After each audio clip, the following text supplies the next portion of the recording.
Next topic student we are going to study, that is living organism and energy production. In living organism, respiration occurs at two levels, as body and cellular level. Living ऑर्गॅनिझममध्ये दोन प्रकारचं respiration होतं, body आणि cellular लेवलचं. Oxygen and carbon dioxide are exchange between the body and surrounding in the case of respiration occurs in body level. Body लेवलमध्ये जेव्हा respiration होतं तेव्हा ऑक्सिजन आणि कार्बन डायऑक्साईड एक्सचेंज होतात बॉडीमध्ये आणि सराउंडिंगमध्ये. In case of respiration at cellular level, the foodstuffs are oxidized either with or without help of oxygen. पण जेव्हा सेल्युलर लेवलचं रेस्पिरेशन होतं तेव्हा फूडस्टफ्स जे आहेत ते ऑक्सिडाइज होतात, एकतर ऑक्सिजनमुळे किंवा ऑक्सिजन नसताना. Carbohydrates of a food that we consume every day are mainly utilized for the production of energy required for daily needs. Carbohydrates जे आपल्या फूडमधनं आपल्याला मिळतात ते काय होतात, डेली आपल्याला एनर्जी देण्यासाठी उपयोगी पडतात. This energy is obtained in form of ATP. ही एनर्जी जी आहे ती कशामधनं ऑप्टेन होते, ATPमधनं. For this purpose glucose a type of carbohydrate, glucose जो एक टाईपचा कार्बोहायड्रेट आहे, is oxidise step by step in the cell. तो सेलमध्ये स्टेप बाय स्टेप ऑक्सिडाइज होतो. कोण, glucose. This is called as a cellular respiration. Cellular respiration occurs among the living organism by two methods. Those two methods are aerobic respiration, जिथे oxygen involved असतो, आणि anaerobic respiration, जिथे oxygen involved नसतो. In aerobic respiration glucose is oxidise in 3 step. First is glycolysis. Process of glycolysis occur in cytoplasm. Glycolysis कुठे होतं, सायटोप्लाझममध्ये. The molecules of glucose is oxidise step by step in this process, and the 2 molecules of each, आपल्याला 2 molecules प्रत्येकी कोणाचे, pyruvic acid, ATP, NaDH2 and water are formed, बनतात. Molecules of pyruvic acid formed in this process are converted into molecules of acetyl coenzyme A.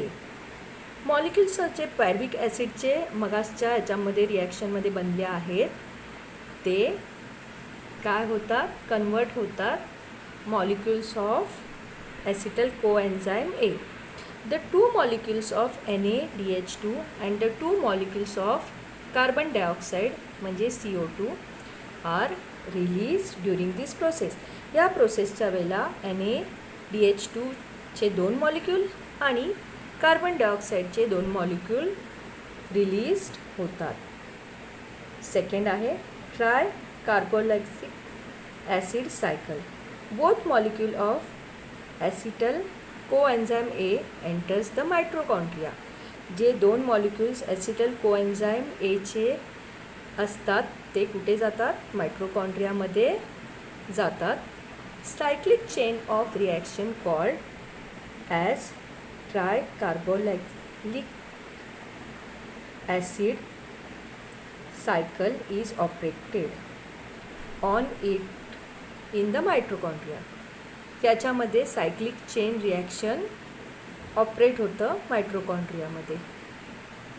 Acetyl part of acetyl coenzyme A is completely oxidise through the cyclic process. आणि मग या cyclic प्रोसेसमध्ये काय होतं, acetyl part of acetyl coenzyme A जो आहे तो completely oxidise होतो. And the molecules of carbon dioxide, water, NaDH2 and FADH2 are derived. आणि ह्यावेळेला आपल्याला कोणते कोणते मॉलिक्युल्स मिळतात, CO2, H2O, NaDH2 आणि FeDH2. नेक्स्ट स्टेप्स आपण बघणार आहोत ते आहे third, electron transfer chain reaction. Molecules of NaDH2 and FaDH2 formed during the all above processes participate in electron transfer chain reaction. मगाशी ज्या प्रोसेसमध्ये आपल्याला कोणते कोणते मॉलिक्युल्स मिळाले आहेत, NaDH2 आणि FaDH2, ते आता इलेक्ट्रॉन ट्रान्सफर चेन रिॲक्शनमध्ये पार्टिसिपेट व्हायला सुरुवात होते. Due to this the 3 molecules of ATP are obtained from each NaDH2. 3 molecules ATPचे आपल्याला कुठून मिळतात, NaDH2 मधनं, and 2 molecules of ATP form each FaDH2 आणि 2 मॉलिक्युल FaDH2 मॉलिक्युल्समधनं. Beside ATP, water molecules are also formed in this reaction. ATPच्या बरोबर water molecules पण या रिॲक्शनमध्ये आपल्याला मिळतात.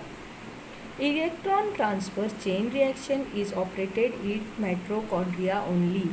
हे इलेक्ट्रॉन ट्रान्सफर चेन रिॲक्शन फक्त मायट्रोकॉन्ड्रियामध्येच होतं. Thus, the molecules of glucose is completely oxidized in aerobic respiration and the molecules of CO2 म्हणजे कार्बन डायऑक्साईड and H2O म्हणजे water are produced along with the energy. So I think you must have understood these 3 processes or 3 steps.